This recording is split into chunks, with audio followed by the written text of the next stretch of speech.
วิธีปิ้นทิวหรือว่าลาเบลเนาะด้วยคอมพิวเตอร์สำหรับ Canon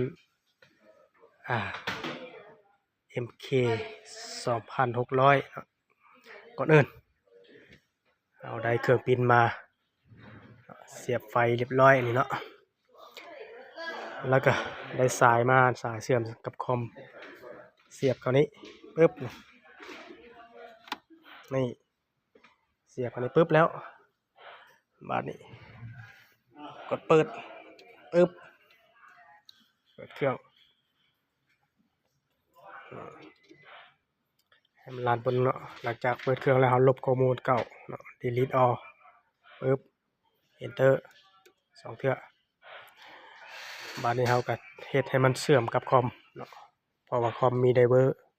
มีโปรแกรมของเครื่องปิ้นตัวนี้อยู่แล้วเนาะกด PC Connect ปึ๊บPC Connect แล้วมาที่คอมบาดนี้มาที่คอมแล้วก็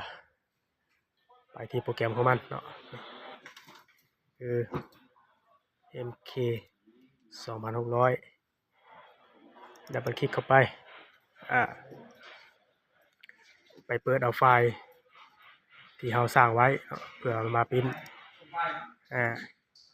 เอาไว้อยู่ช่องใดไปค้นหาอยู่ช่องนั้นเนาะตัวอย่างนี้ก็คือมีอยู่แล้วเนาะ document